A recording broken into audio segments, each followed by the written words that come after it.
Hello everybody, my name is Qadir McCray and welcome to the adventures of the young American male. I'd like to introduce my guests. Starting from the left, would you start with your name, your age, and where you were born? My name is Dark Lovelight. I'm 23 and a half years old, and I was born in Montego Bay, Jamaica. I'm Wade Wilson. I'm 20 years old, and I was born in Nevada. My name's Matches Malone. I'm 37, and I was born in Detroit, Michigan. You guys know me, so. My name is Ninja Kitty, and I was born in Phoenix, Arizona. My name is Shadow. I was born in Providence, Rhode Island. I'm 25. My name is Michi, 27. I was born in Cincinnati, Ohio. My name is Ninja, born and raised in the Bay Area. How old are you? 24. And how old are you? 20. 20. So, first question would be, how old were you when you first became homeless? How old was I when I first became homeless? That basically depends on your perception of what you consider to be homeless. My true homelessness began well before I was ever actually living on the streets. The true homelessness is when you lost all connections to the home life. You know, if you don't have a place that actually is a home, then you're pretty much homeless from the jump. You know, there's really no way around it. But to answer the question, I was about 16 and a half years old, and I actually left the home and went out on. Where was this at? I was actually down in Los Angeles, California, and I was staying with my mother, and I graduated high school and decided I was done.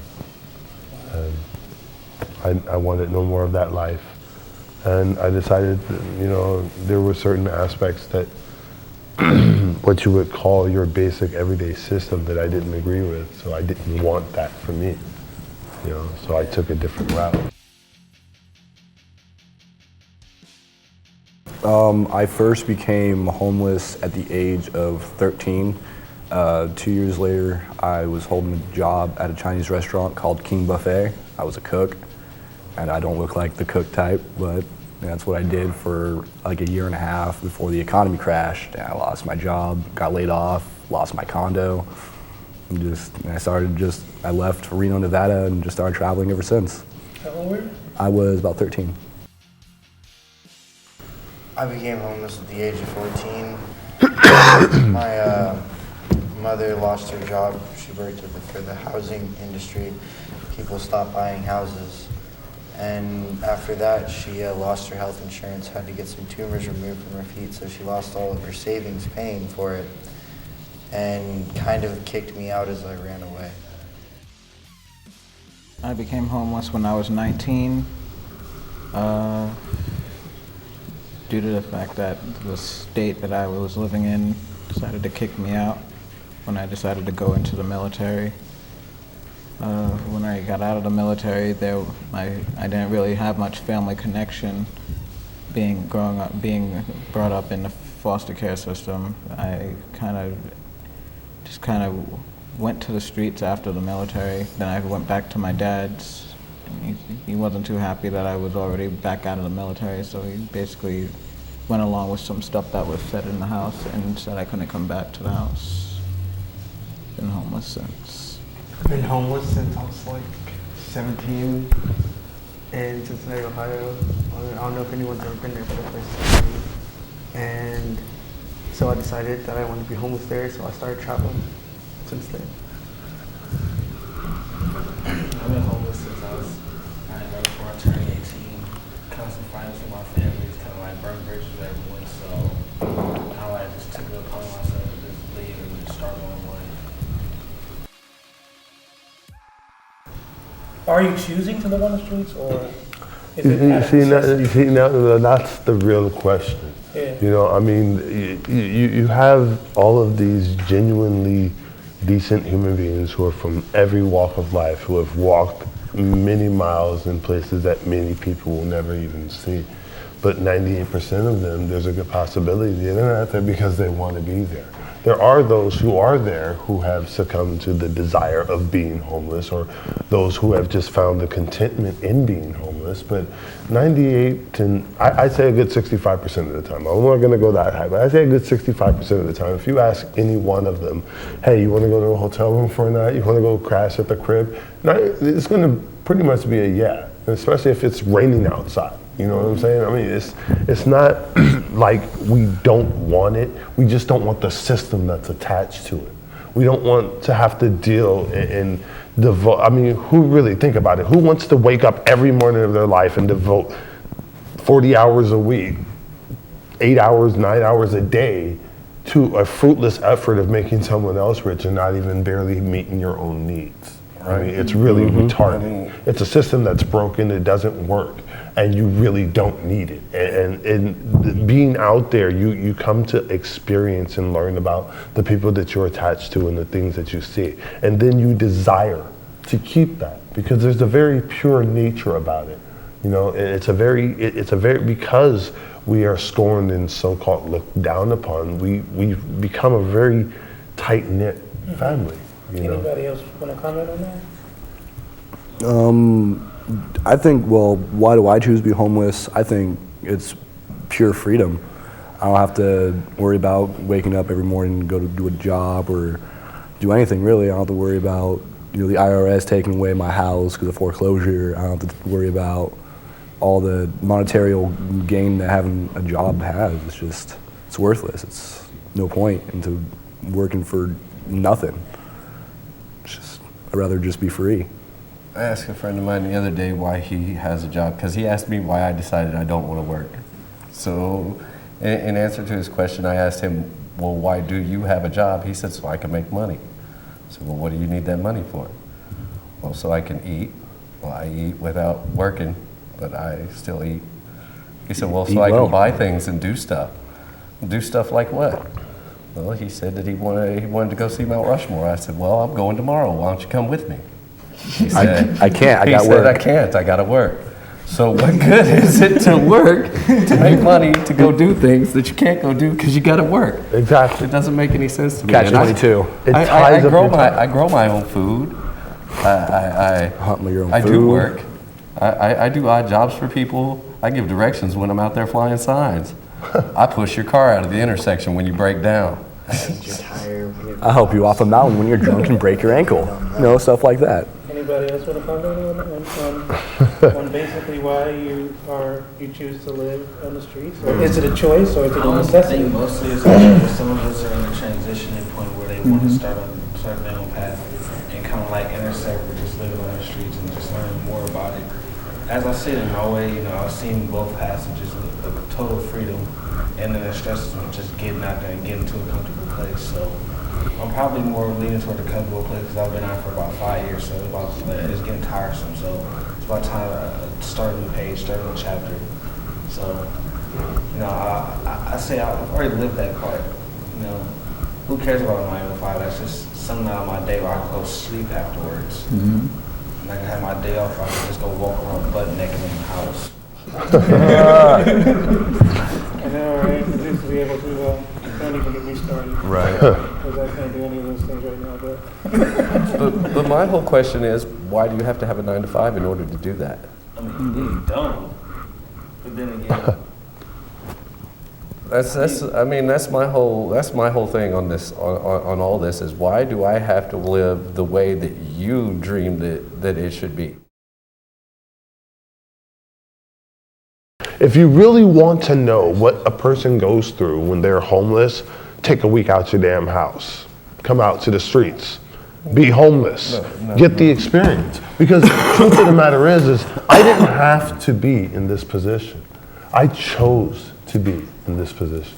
I wanted to learn what it was like to be at the bottom of the barrels of society and have the people literally spit on you as they walk by rather than even look and acknowledge your existence. There was a reason I chose to do it.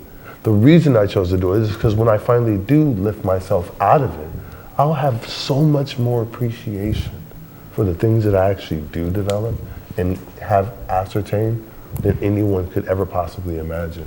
See, the cameraman don't know what it's like to have to lay with their back up against the side of a building with their rocks up under the back of their spine and be comfortable that way. At first, when I was younger, it was an unfortunate circumstances. But since I've been out here since I was so young, it's really all I know how to do. I don't have any job qualifications. I have an 8th grade education. It doesn't mean I have a lack of intelligence in any way. I just wasn't able to continue my schooling. It's extremely hard when your choice is knowledge or food. Two very important things, but I'm sorry, food wins every time. Indeed. Basic human nature. And if you look at that, like, it costs $185 to get a GED. It's not easy to find a path off of this street, especially the way that the enforcement's been going nowadays. They're closing down the shelters. They're not giving us proper resources to even try and find an avenue towards where we need to be, no matter where we need to be, what it is, or how it is. The fact is there's nothing open for us except for jail cells. There's plenty of jail cells for us, but the libraries aren't open for us. The schools aren't open for us. There are ways, but it's not easy. And I don't know about everybody else. I don't know what everyone thinks about the streets, but I will definitely say the average person cannot survive it. Nope. Nope. You aren't meant for survival. You will not survive out there. See, I was 17 at the time that I got found. After spending approximately 3 years on the streets, they finally found me and decided that I couldn't handle myself. So they put me into foster care, and I was only in foster care for a year, but I was in 10 different homes altogether in 1 year. And some of them didn't feed properly. Like, some of them I had to fend for myself, which, honestly, to tell you the truth, I had a better experience living on the streets than I did in foster care.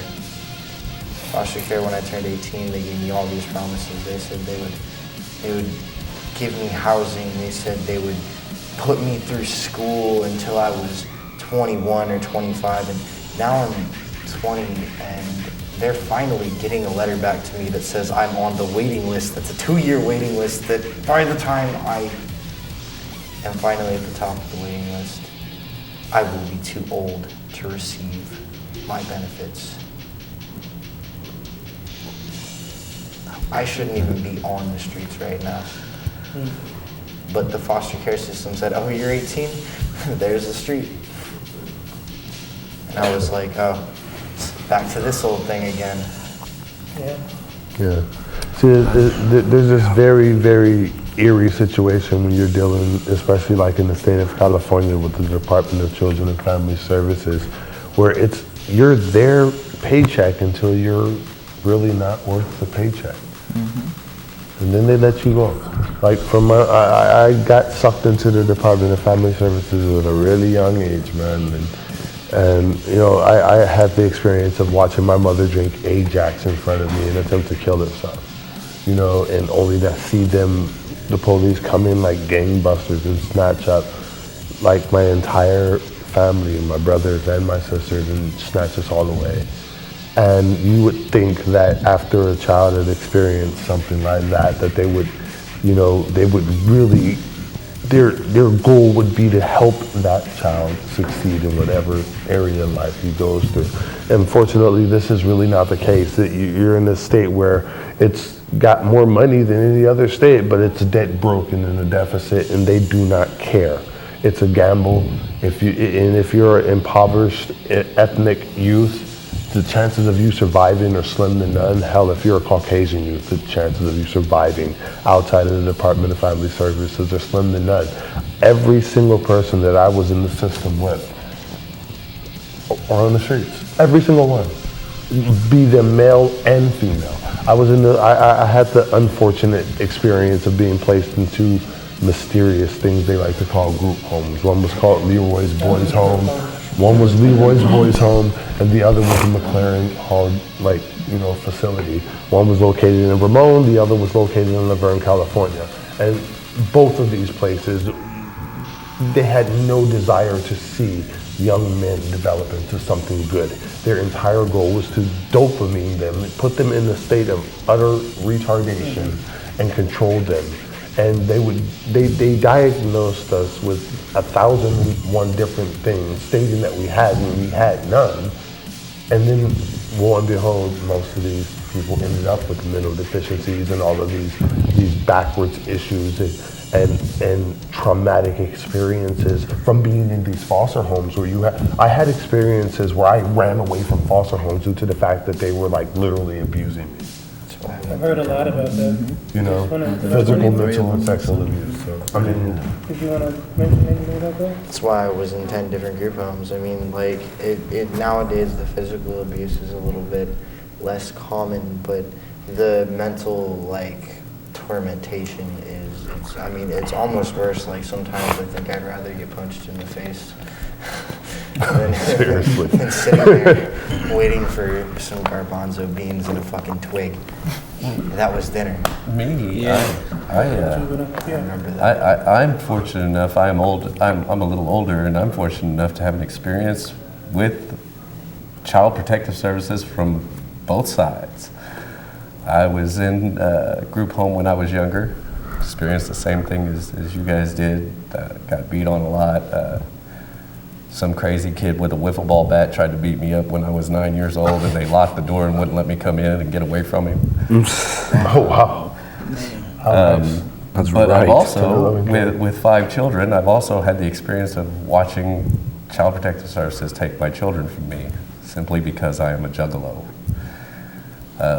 My service providers, when I was going to court for my kids, went into the courtroom and talked about how well I was doing, how good a parent I was, and that my children should be returned to my home, and all it took was the Child Protective Services person getting up on the stand and saying that he thought that I was a sociopath, and he thought that I was pretending at everything so that they shouldn't return my children to me, and took my kids.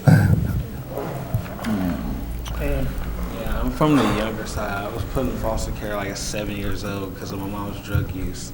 So just one day we coming back from school and having people in front of our house, they're telling we're going to a better place, so quote unquote say. Yeah, we sat in this hospital for probably 10 hours waiting to be housed along with other kids. And then finally when we get there, we get returned back just to say, oh, we put you in the wrong family. We're gonna put you in another family that actually fits your skin color. Because at that point in time, they wanted to match with skin colors, or more white people wanted to get black children, but I guess I ran out of a white family. So I got a black German family who really didn't like black kids. Wow. Talk about. Yeah, we're black and German, but we don't like black people. All for the fuel, right? All for the fuel, right? All for the fear. When I was in foster care, that happened to me too. I was put with a white family myself. No, I was with a black German family. Oh, okay, got it. They had self-hate issues. Every person, they cut their hair. Everything was about the clean-cut American look. Nothing was African. I had to go to another house around the corner to learn about my own history. Wow. There's Wow. a slap in your butt. Or the way teaching you as an individual. School was boring. School was man. extremely boring. Boring. It was boring at some points for me, and then at other points it was interesting. I mean, I was a science nerd. I always excelled in science, no matter what. I've even grew up wanting to be a paleontologist, just a study of dinosaur bones. Yeah. Only problem was in the group homes that I was in, the staff members would shoot down my dreams, and they'd be like, "Well, you're shooting your goal. You're putting your goals a little bit too high. Maybe you should settle for something in this field." So, I mean, school, the people I went to private school, so they had staff members plus the teachers, and then the teachers' assistants. The teachers, they would come in, they'd be there for the paycheck, not to really teach you anything, but to actually just come in, all right, this is what we have on the agenda, and then they'd go and sit at their desk and chew on a stick of gum until you were done with your work, come up, they'd be like, look at your paper real quick, throw it in the desk, and tell you to go sit down. They wouldn't even try and help you with the work. They'd basically be like, well, when's this class over? When can I get my next cigarette How old break? were you when you felt that way? I was 8 years old. That was when I went into my first group home. I got out. I graduated in 2006, feeling pretty much the same way. That my teachers, all throughout my school years as a child, they didn't really care much for my education. So I kind of had to build my own. I would go to libraries, try and find ways to sneak on the internet, because it was forbidden to be on the web while you were in the group homes. I would grab books that I couldn't even read, and I'd go up and look up the words in the dictionary, because the teachers in school weren't boosting my vocabulary enough. And I wanted to learn more, and sometimes I'd be ahead of the class and they would make me wait. Instead of trying to teach me faster, they'd make me wait. And I'm like, that's not fair to me. How can I excel if you're making me wait? Right. And then when everybody catches up, by that time I've forgotten some of the stuff that they've taught me, because they've made me wait, and then they drop me back into another subject in that class. So you don't ever really get to excel you never got to really excel in my school. You kind of went back and forth, and then they said, hey, here's your graduation, here's your diploma, have a good one. And you're just kind of left like, okay, well, what do I do from here? I don't know what to do. Oh, I'm sorry. When I went to school, it was more so just trying to get away from my house, because I lived in the project, so shit happened there. So school was like your escape. So I did as best as I could to be in school. I even was on TV to teach myself how to read at 6th grade level. So, but then I still had trouble with school. I was a kid. We all make mistakes. Who brings stings bombs to class and the regular kids, or who hides, drawings of, fuck with drawings in their desks and stuff, as kids. But other than that, school's always been something that was always important to me until I got to high school, and problems really started hitting close to home. Moms and dads drinking and fighting kind of got really, really hectic. So I had to either be fighting my pops because he's drunk, or sitting there holding my mom together while she's crying, going crazy, or fighting my dad. So back and forth between them, or just them arguing with me about school, kind of got kind of hectic. So that's when I started caring about school, and kind of just gave it up and just started living for myself.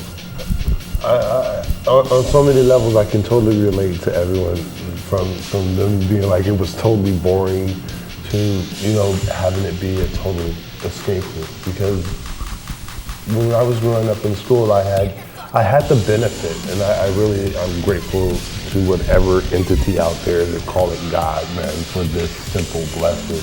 And it was the ability to have a father who instilled something in me at a young age, and it was just words.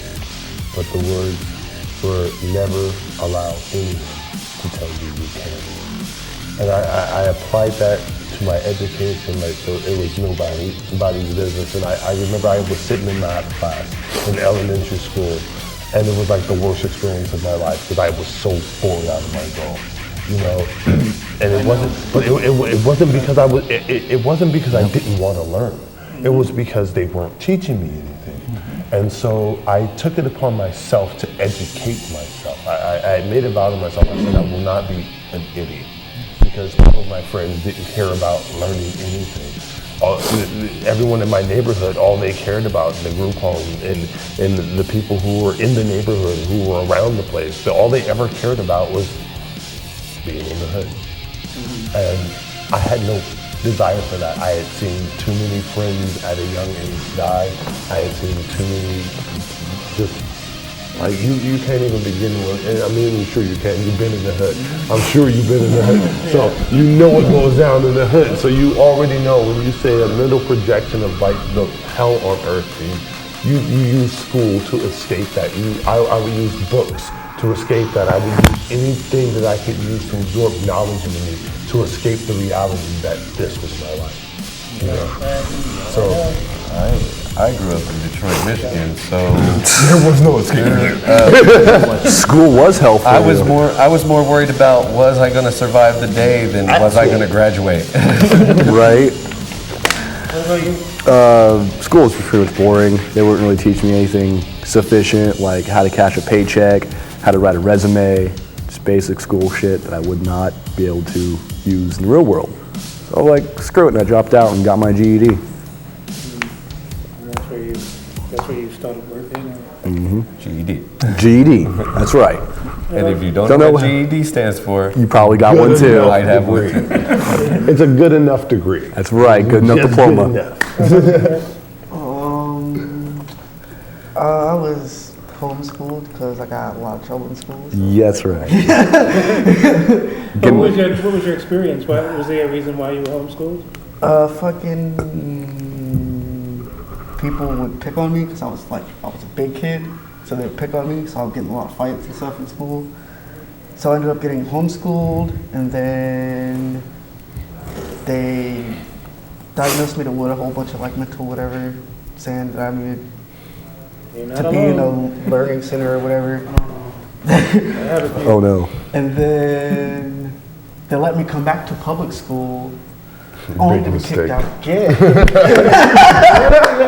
been there, done That's that too. right. Been there, done Dropped that. out and started traveling. Yeah, I hear you. Yeah, pretty Thanks much. for- Well, I don't know. I've gone to 19 different schools. I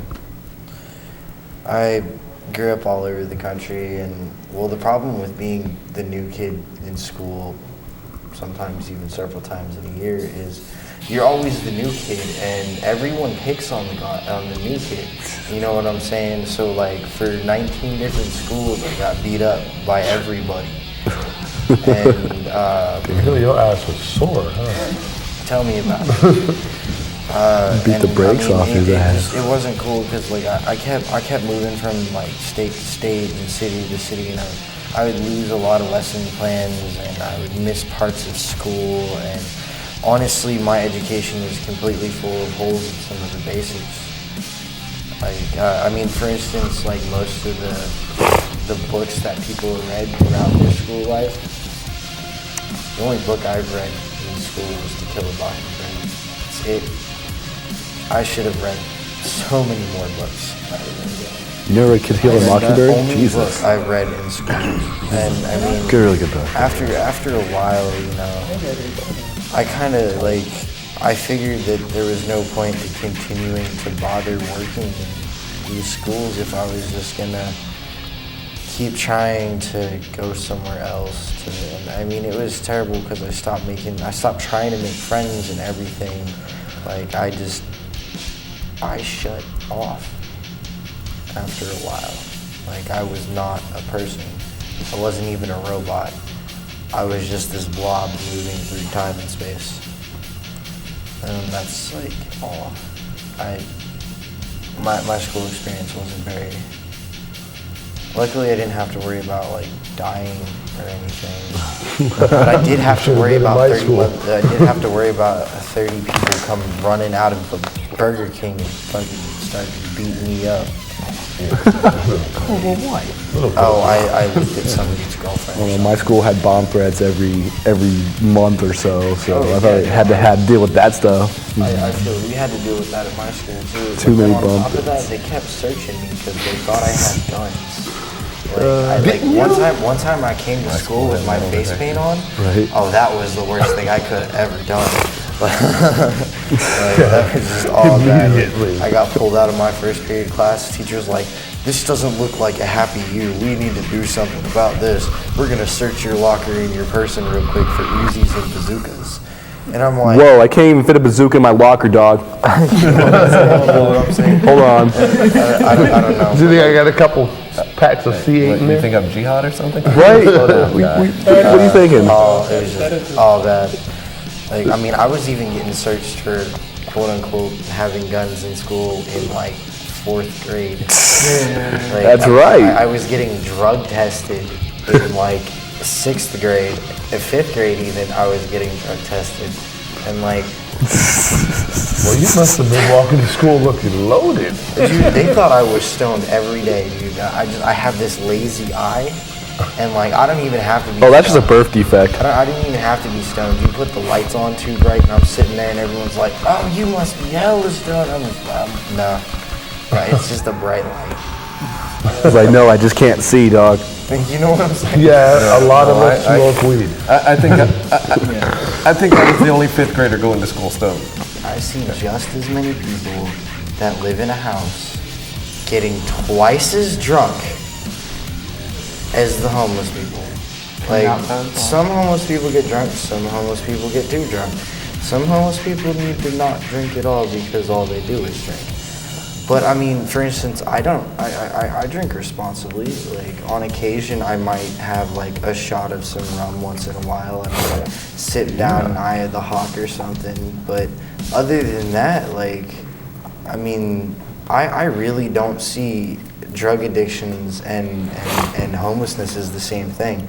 Now, drug addictions can cause lead to homelessness, but homelessness has nothing to do with drug addictions. Yeah, Okay. being- Have you ever taken a Friday night stroll up to College Avenue? Yes. Have you ever walked through the sorority line? Yes. Stumbling drunk women everywhere. Okay, let me tell you something. Stumbling. If you think that homelessness has something to do with them cats being that lit, you got a problem, because they stay in the dorms. So there's really no connection, no correlation in any way, shape, fashion, or form. However, I guarantee you, if they party their little happy asses into their throwing up for 3 days a week, they'll be homeless in a month. Go figure. Whereas mommy and daddy still Drugs, paying their hey, way. I can guarantee you there's a lot of homeless people who are doing a hell of a lot of drugs. Does it mean if you're homeless, you're doing drugs? No. I think mostly they link drug addiction and probably alcoholism to homelessness because they don't want to actually delve into the actual deep psychological problems that some people actually do have that are on the streets. So they try to label it with something very easy that they could be easily avoided. Oh, this person's on drugs, so that's why we're going to ignore this person. Or this person is really, really drunk, that's why we're going to ignore this person. They're not doing nothing for themselves. When half the time, you got people who will have 9 to 5s and they're doing twice as bad. The only thing is they're wearing a tie and a shirt that makes them a little different, and they have somewhere to do all their dirt in. It's inside the house, so we're just outside. At least we're open with it. What about you guys behind closed doors? Right. At least we honest. Quit sugarcoating your dirty lines. Be honest for everyone to see. So I thought when I was a kid, I thought I was a typical regular kid until I got into foster care, where they sort of labeled me with these certain mental Disorders. deficiencies and everything. Like first it was ADHD, then it was dyslexia, then now I've developed mostly now a bipolar disorder, and now I'm like, where did all this come from? Because last time I checked, I was a kid. The last time, Right. I was still learning about life, so I didn't know I was getting ridiculed for my mistakes that I make. I know that it's some kind of mental thing. I'm not exactly sure what, because I've never been diagnosed, because I can't afford health insurance, and Right. and they sure ain't just gonna give it to me. They sure ain't just gonna give it to me. No you Obamacare, can't have it. will. Sorry. No. If you really want to break it down, when it comes to mental health, We're all guarantee screwed you, up. Every single fucking one of us on this stage are absolutely Loony. Hold on. It's not. Wait. It's not because we really are crazy. We are not really crazy. We're just as normal as you are. But here's the thing. Like, it's a scientifically proven fact now that every human being has some type of mental dysfunction about them. So if that's the case, the fact that they labeled me with dissociative identity disorder, obsessive compulsive disorder, schizoaffective disorder, and any other kind of disorder, I have post-traumatic stress disorder, it doesn't matter. It doesn't change the desire of the person who wishes to stay and appear normal. 98% of the planet, absolutely fucking nuts. Everyone wants to be normal. But when you think about it, what the hell is normal? It's a perception. Man, I'm going insane in an insane world. It's the rest of you I gotta worry about. No, it's the ones who say they're sane, the ones I gotta worry about. What about you, Shadow? You're sitting so quiet. I know you're not. Because I've never heard everybody else's stories. I'm always putting my words out there. Yeah, I hear I'm you. just soaking it in. I hear you. How about you, man? Did I say it right? Me too. Everybody is nuts. Everybody in their own way, and like you can kind of see it in some people, but some people you kind of can't. That's what's scary. That's scary. Like it's when you know somebody's absolutely nuts, you can't see it. Yeah. So once you'll be walking out down the street and you'll be like, hey buddy, how's it going? They'll be like, hey, how's it going? And there's nobody over there. It's like, dude. Oh, I've done that. Hi. What about the normal person that appears normal all of his life and Some goes snaps? to one of the great Ivy League colleges and gets pissed off and goes in and blows half the school up? Well, then Right there, you should be questioning on whether or not that dude was actually quote unquote Those are called normal. Because ain't nobody. We're all talking at once. What those are called they're called explosive people now. A person with that type of thought pattern is they compress everything and they just they don't show emotion. They don't show anger. They don't feel it until they feel it, and when they feel it, those kind of people are the kinds of people that they seem normal and they'll be fine for most of the time. But every once in a while, they're just kind of. Here's the thing though, they don't even get angry. They don't even get angry right? when they explode. When they lose it and kill everybody, they don't get angry. No, they're sociopaths. Those are sociopaths. They have no emotion. That's a good point because that was the same like scenario with the guy in Colorado. That Yeah, James Holmes. He wasn't angry. Hey, you guys. I don't know about mental health being like a thing that caused me to go to the streets, but I know that after 6 years on the streets, a year in foster care, I definitely have developed something. Haven't we all developed a little something? It's your A little own tick. personal plague. A little Well, tick. and then you gotta throw in the months of sleep deprivation that we all went through. During that campaign at the square. Oh my goodness, I remember that. I was there for that. So in 5 years, I am going to be ruler of the world. Okay. That is my goal, because if I don't make that goal, I'm going to be up there somewhere. Next 5 years, I hope to be doing the same thing, just being me, having fun, ruling the world. Anybody else want to rule the world? Yeah. That's right. Ruling the world's a bit overrated. No, for I don't me. want to rule the world, but I can't. But I Wait, can what tell happened? you. I can tell you within the next 5 years, I know exactly where I'm going to be. I'm going to be in the middle of a war. Oh, that's right. Oh wow. That's Shout out. right. We'll talk more on that later. Oh, Yeah. I hope I'm not going to be in the middle of a war, but if I am, oh well. But me, I personally, in 5 years, want to be on my way into the future of my career in massage. I want to be able to also be more than just starting the opening of my business. So you're gonna work in that the happy ending massage parlor? No happy Oh, ending. no happy No endings? happy ending. Come on, brother. You can hook me up. No Next happy 5 years, hopefully I'll have my own recording studio, so people can come to me and have their voices heard. Well, we're on our way, dude. Let's just Yeah. keep it going. If we can keep this going, we're gonna have something big soon. How about you, Rory? I just want to be able to have like the ability to make more decisions without having to make more sacrifices and decisions. Can you say that again, but say it in the mic so we can hear you clearly? Sorry. Say that maybe just want to be able to make more decisions in life than mistakes, because at this point in time, there's more mistakes being made than decisions being actually carried out. So in 5 years, I just probably want to be able to just be in a better position where I can make decisions without having to make more sacrifices. Indeed. Thanks, man. Last but not least, Where do I want to be in 5 years? Well, considering I've been pouring my heart and soul over the last 2 years into starting my own business, in the next 5, I expect that Dark Star Love Light Entertainment will be a flourishing company. I probably won't be in the same position I'm in here, but I will still be connected with all of my family. And just maybe upgraded a lot more. So yeah, I can definitely see myself in the position of CEO, maybe having my own entertainment company and doing something. well, see, a lot of us are on the same level, on the same wavelength.